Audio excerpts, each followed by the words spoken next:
بسم الله الرحمن الرحيم بسم اللہ الرحمن الرحیم۔ السلام علیکم ورحمۃ اللہ وبرکاتہ۔ امید ہے آپ تمام احباب خیر و عافیت سے ہوں گے۔ آج جلالین ثانی کا سبق نمبر 209 ہے اور اس سبق کے اندر ہم سورۃ الحاقہ کی آیت نمبر 48 سے لے کر 52 تک کا ترجمہ اور تفسیر پڑھیں گے۔ پہلے آیات کا ترجمہ دیکھ لیں۔ وَإِنَّهُ لَتَذْكِرَةٌ لِّلْمُتَّقِينَ، اور یقین جانو کہ یہ پرہیزگاروں کے لیے ایک نصیحت ہے۔ لَتَذْكِرَةٌ نصیحت ہے، لِّلْمُتَّقِينَ پرہیزگاروں کے لیے۔ وَإِنَّا لَنَعْلَمُ أَنَّ مِنْكُمْ مُكَذِّبِينَ، اور ہمیں خوب معلوم ہے أَنَّ مِنْكُمْ مُكَذِّبِينَ کہ تم میں کچھ لوگ جھٹلانے والے بھی ہیں۔ وَإِنَّهُ لَحَسْرَةٌ عَلَى الْكَافِرِينَ، اور یہ ایسے کافروں کے لیے حسرت کا سبب ہے۔ وَإِنَّهُ لَحَسْرَةٌ عَلَى الْكَافِرِينَ، ایسے کافروں کے لیے حسرت کا سبب ہے۔ وَإِنَّهُ لَحَقُّ الْيَقِينِ، اور یہی وہ یقینی بات ہے جو کہ سراسر حق ہے۔ وَإِنَّهُ لَحَقُّ الْيَقِينِ، یقینی بات ہے جو سراسر حق ہے۔ فَسَبِّحْ بِاسْمِ رَبِّكَ الْعَظِيمِ، لہذا تم اپنے پروردگار کی عظمت والے نام کی تسبیح کرتے رہو۔ عزیز طلبہ، ان آیات کے اندر بھی اللہ تبارک و تعالی جو ہے وہ قرآن کریم کی صفات کا بیان فرما رہے ہیں۔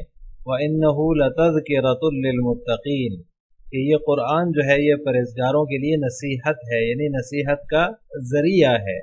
جس شخص کے اندر بھی معمولی سا بھی خوف خدا ہو، ہلکا سا بھی خوف خدا ہو، وہ اس سے عبرت حاصل کرے گا، وہ اس سے نصیحت حاصل کرے گا۔ آپ صلی اللہ علیہ وسلم سے جو ہے وہ یہ اللہ تبارک و تعالیٰ نے سورہ حامیم و سجدہ کے اندر فرمایا ہے کہ آپ کہہ دیجئے قرآن تو ایمانداروں کے لیے ہدایت ہے اور شفا کا ذریعہ ہے، اور جو بے ایمان ہیں وہ بہرے اور اندھے ہیں۔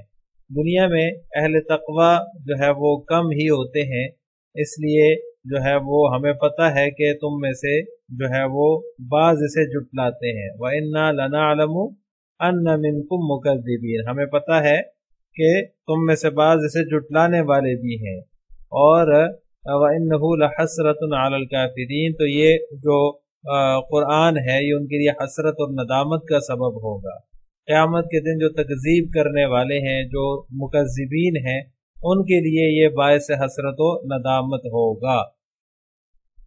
وَإِنَّهُ لَحَقُّ الْيَقِينَ، اور یہ جو کچھ کہا جا رہا ہے یہ بالکل ہی سچی اور پکی بات ہے، قطعی یقینی بات ہے، اس میں کسی قسم کے بھی شک و شبہ نہیں ہونا چاہیے۔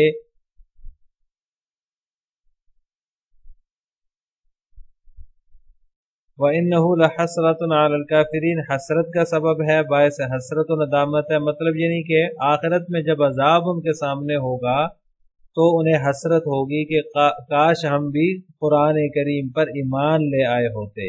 وَإِنَّهُ لَحَسْرَةٌ عَلَى الْكَافِرِينَ، تو قرآن کے ماننے والے جو ہیں اور اس طرح ایمان لانے والے جو ہیں، ان کے جو اعمال ہوں گے، ان کے اعمال کے بدلے میں جب قیامت کے دن ان کو ثواب دیا جائے گا اور وہ جنت میں چلے جائیں گے، جنت کی نعمتوں سے مستفید ہوں گے، اور تو اس وقت کافروں کو یہ حسرت ہوگی کہ کاش ہم نے بھی دنیا میں جو ہے وہ ایمان لایا ہوتا تو آج عذاب سے بھی بچ جاتے اور اس طرح کی نعمتیں ہمیں بھی ملتی۔ وَإِنَّهُ لَحَقُّ الْيَقِينَ، یہ یقینی بات ہے، یہ یقینی طور پر حق ہے، جس کے حق اور سچ ہونے میں ذرا برابر بھی کوئی شبہ نہیں ہے۔ فَسَبِّحْ بِاسْمِ رَبِّكَ الْعَظِيمِ، لہذا تم اپنے پروردگار کے عظمت والے نام کی تسبیح کرتے رہو۔ فَسَبِّحْ بِاسْمِ رَبِّكَ الْعَظِيمِ، اپنے رب عظیم کے نام کی پاکی بیان کیجیے۔ یہ سب سے آخر میں اللہ تبارک و تعالیٰ نے اس سورت کے فرمایا ہے، آخری آیت ہے اس سورت کی۔ اللہ سب سے بڑا ہے، اس کا نام بھی جو ہے وہ بہت ہی بلند ہے، بہت ہی پاک ہے، مقدس ہے۔ اس کے نام کی پاکی جو ہے وہ تم بیان کرو اور اس کی تسبیح میں لگے رہو۔ اس کی جو کمال ذات ہے اور کمال صفات ہیں ان کو بیان کرتے رہو۔ نبی کریم صلی اللہ علیہ وسلم خاتم النبیین ہیں، آپ صلی اللہ علیہ وسلم پر نبوت جو ہے وہ ختم کر دی گئی ہے، اور ختم نبوت جس طرح آپ صلی اللہ علیہ وسلم کی رسالت پر ایمان لانا ضروری ہے، اسی طرح ختم نبوت پر ایمان لانا بھی ضروری ہے۔ یعنی اللہ تبارک و تعالی نے جو ہے وہ آپ صلی اللہ علیہ وسلم پر سورہ احزاب کے اندر ختم نبوت کا اعلان کیا ہے، لیکن کچھ لوگ جنہوں نے ہمیشہ سے جو ہے وہ تاریخ میں بھی ایسے گزرے ہیں جنہوں نے نبوت کا دعویٰ کیا اور وہ جھوٹے تھے، ایسے لوگ بہت آئے اور ان کو جو ہے وہ کافر کردار تک پہنچایا گیا۔ ہمارے قریب ہی جو ایک جھوٹا مدعی نبوت گزرا ہے، مرزا قادیانی، جو کہ پنجاب کے علاقے قادیان کا رہنے والا تھا، اس نے جو ہے وہ دعویٰ کیا اور طرح طرح کی جھوٹی پیشن گوئیوں کا اس نے سہارا لیا۔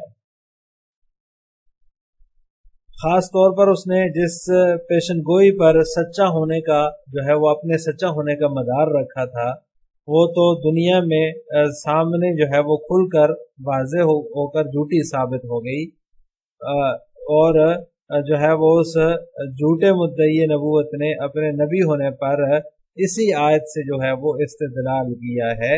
یعنی یہ جو آیت ہے وَإِنَّهُ لَحَسْرَةٌ عَلَى الْكَافِرِينَ وَإِنَّهُ لَحَقُّ الْيَقِينِ فَسَبِّحْ بِاسْمِ رَبِّكَ الْعَظِيمِ۔ لَحَسْرَةٌ عَلَى الْكَافِرِينَ یعنی کہ جھوٹا جو ہے وہ اگر میں جھوٹا ہوں تو میرے لیے جو ہے وہ رسوائی ہے، اور مجھے جو ہے وہ ذلیل کر دیا جاتا دنیا میں۔ اسی طرح جس طرح کے پیچھے آیات گزری ہیں پچھلے سبق میں، اگر وَلَوْ تَقَوَّلَ عَلَيْنَا بَعْضَ الْأَقَاوِيلَ لَأَخَذْنَا مِنْهُ بِالْيَمِينِ ثُمَّ لَقَطَعْنَا مِنْهُ الْوَتِينَ، ان آیات کے اندر جو ہے وہ اللہ تعالیٰ نے دنیاوی سزا کا جو ہے وہ ذکر فرمایا ہے، تو اس نے انہی آیات کی بنیاد پر یہ جو ہے وہ اپنے دعوے کو سہارا دیا، جھوٹے مدعی نبوت ہونے کا جو اس کا دعویٰ تھا اس کو انہی آیات سے وہ استدلال اس نے کیا اور یہ سہارا دیا کہ اگر میں جھوٹا ہوتا تو مجھے دنیا میں ہی سزا مل چکی ہوتی، میں مر چکا ہوتا، میری رگیں جاں کٹ چکی ہوتی۔ آیت میں جو ہے وہ آپ صلی اللہ علیہ وسلم کی جو ہے وہ نبوت اور رسالت کا ذکر ہے، اور یہ فرمایا کہ اگر ان کا دعویٰ صحیح نہ ہوتا تو ہم ان کو سزا دے دیتے۔ اس میں کہیں بھی ایسا نہیں ہے کہ آپ کے بعد بھی کوئی شخص نبوت کا دعویٰ کرے گا تو ہم اسے موت دے دیں گے، اس کی رگیں جان کاٹ دیں گے۔ آیت کا یہ مفہوم اس جو ہے وہ مرزا قادیانی نے اور جو اس کے حواری تھے، جو اس کے ساتھ رہتے تھے مشورہ دینے کے لیے، مشورہ دینے والوں نے خود سے یہ نکال لیا کہ اللہ تعالیٰ کسی کا پابند نہیں ہے، اور ضروری نہیں ہے کہ ہر ایک کے ساتھ ہی وہ ایک طرح کا معاملہ کرے۔ تو آپ صلی اللہ علیہ وسلم کے بعد بہت سے جو نبوت کے دعوے دار گزرے ہیں ان کے ساتھ یہ معاملہ نہیں ہوا ہے جس کا اس آیات کریمہ کے اندر ذکر ہے۔ تو کیا وہ سارے جھوٹے مدعی نبوت جو تھے وہ سارے کے سارے سچے تھے؟ ایسا نہیں ہے۔ اگر یہ جو مرزا قادیانی ہے یہ اس کو اپنے سمجھداری کا جو ہے وہ سمجھتا ہے کہ سمجھدار آدمی کے لیے جو ہے وہ اتنا کافی ہے، اشارہ ہی کافی ہے، تو اگر یہ اس بات کو سمجھتا تو یہ نبوت کا دعویٰ ہی نہ کر دیتا، لیکن اس کا جو پیشن گوئیاں تھیں اور جو اس کے دعوے تھے، آہستہ آہستہ اس کے دعوے بڑھتے چلے گئے، پیشن گوئیاں اس کی جھوٹی ثابت ہوتی چلی گئیں، اور یہ جو ہے وہ ذلیل ہوتا گیا، اور آخر میں اس کو جو ہے وہ موشن لگے، اس حال کے ذریعے سے یہ مر گیا۔ یعنی اللہ تبارک و تعالیٰ نے اس کے اوپر یہ جو آیات ہیں جن میں اللہ تبارک و تعالیٰ نے دنیا کی رسوائی کا ذکر کیا ہے کہ اگر کوئی جھوٹا مدعی نبوت ہو تو اللہ تعالیٰ اس کو دنیا میں ہی رسوا کر دیتے ہیں، اس کو جو ہے وہ اللہ تعالیٰ نے ثابت کر دیا کہ مرزا قادیانی جو ہے یہ جھوٹا ہے، دنیا میں ہی اللہ تعالیٰ نے اس کو ذلیل کیا اور آخرت میں بھی ذلیل ہوتا ہی رہے گا۔ اس سورت کی آخری آیت میں اللہ تبارک و تعالیٰ نے اپنے جو ہے وہ مبارک نام کی تسبیح کا حکم دیا ہے کہ جو عظمت والے رب کے نام کی تو تسبیح بیان کیجئے، اس کی جو ہے وہ تسبیح کیجئے جو کہ عظمت والا رب ہے۔ فسبح بسم ربک العظیم، اپنے پروردگار کے عظمت والے نام کی تم تسبیح کرتے رہو۔ اس آیت کے اندر اللہ تبارک و تعالیٰ نے آپ صلی اللہ علیہ وسلم کو تسلی دی ہے کہ اگر کوئی ایمان نہیں لاتا، کوئی یقین نہیں کرتا، جو حقائق جو ہیں وہ بیان فرما رہے ہیں آپ ان پر اگر کوئی ایمان نہیں لاتا تو آپ اس سے غمگین نہ ہوں، رنجیدہ نہ ہوں، بلکہ آپ تو اپنے رب عظیم کی تسبیح اور تقدیس بیان کرتے رہیں، اسی سے سارے غم دور ہوں گے۔ حضرت ابو ہریرہ رضی اللہ تعالیٰ عنہ کی روایت ہے، رسول اللہ صلی اللہ علیہ وسلم نے ارشاد فرمایا کہ دو لفظ جو زبان پر ہلکے ہیں، وزن میں بھاری ہیں اور رحمان کو زیادہ محبوب ہیں، وہ دو الفاظ یہ ہیں، سبحان اللہ و بحمدہ سبحان اللہ العظیم۔ اپنے رب کی تسبیح سے مراد یہی ہے کہ ان الفاظ کی تسبیح بیان کیجیے۔ اسی طرح ترمذی میں حضرت جابر رضی اللہ تعالیٰ عنہ کی روایت ہے، رسول اللہ صلی اللہ علیہ وسلم نے ارشاد فرمایا، جو شخص سبحان اللہ العظیم و بحمدہ کہتا ہے تو اس شخص کے لیے جنت کے اندر کھجور کا ایک درخت لگا دیا جاتا ہے۔ تو لہٰذا اس آیت کے اندر اللہ تعالیٰ جو ہے وہ اس سورت کے آخری جو آیت ہے اس میں اپنے محبوب صلی اللہ علیہ وسلم کو تسلی دے رہے ہیں کہ اگر کوئی ایمان نہیں لاتا، کوئی یقین نہیں کرتا تو آپ اپنا جو ہے وہ دل تنگ نہ کیجیے، آپ جو ہے وہ رنجیدہ نہ ہو، بلکہ اپنے رب عظیم کی تسبیح بیان کیجیے، اس کے عظمت والے نام کی تسبیح بیان کرتے رہیے۔ اب ان آیات کی تفسیر جلالین ملاحظہ ہو، وَإِنَّهُ أَيِ الْقُرْآنُ لَتَذْكِرَةٌ لِّلْمُتَّقِينَ۔ ہو ضمیر کا مرجع مصنف نے بیان فرما دیا کہ یہ قرآن جو ہے یہ پرہیزگاروں کے لیے نصیحت ہے، یعنی کہ نصیحت کا ذریعہ ہے۔ وَإِنَّا لَنَعْلَمُ أَنَّ مِنْكُمْ أَيُّهَا النَّاسُ مُكَذِّبِينَ، اور ہمیں خوب معلوم ہے أَنَّ مِنْكُمْ تم میں سے مکذبین جٹلانے والے بھی ہیں۔ ایھا الناس یعنی منکم، کم سے مراد جو ہے وہ تمام انسان ہیں، ایھا الناس نکال کر مصنف نے اسی طرف اشارہ کر دیا کہ تمام انسانوں میں سے کچھ لوگ جٹلانے والے بھی ہیں۔ کس کے جٹلانے والے ہیں؟ بالقرآنی، قرآن کو جٹلانے والے ہیں، قرآن کی تکذیب کرنے والے ہیں، وہ مصدقین اور بعض جو ہیں وہ تصدیق کرنے والے ہیں۔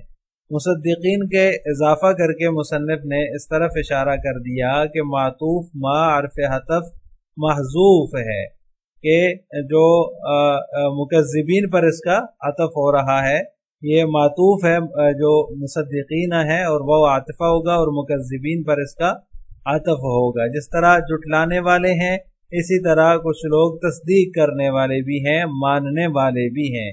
وَإِنَّهُ ای القرآن لحسرۃ علی الکافرین، القرآن نکال کر مصنف نے اشارہ کر دیا کہ انہو کی ہو ضمیر جو ہے یہ قرآن کی طرف لوٹ رہی ہے، یہ قرآن جو ہے وہ کافروں کے لیے حسرت ہے۔ یہ قرآن یعنی کہ قرآن کی جو تکذیب کر رہے ہیں یہ ان کے لیے حسرت اور ندامت کا باعث ہوگی۔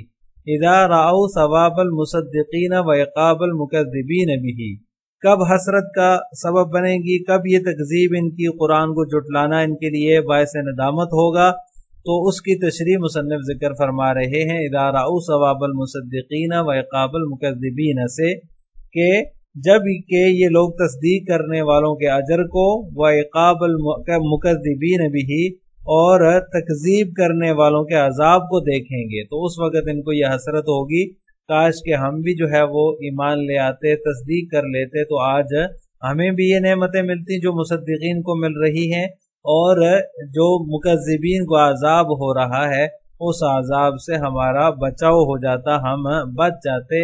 یہ حسرت ان کو ہوگی جب یہ مصدقین کے ثواب کو دیکھیں گے اور مکذبین کے عذاب اور عقاب کو دیکھیں گے۔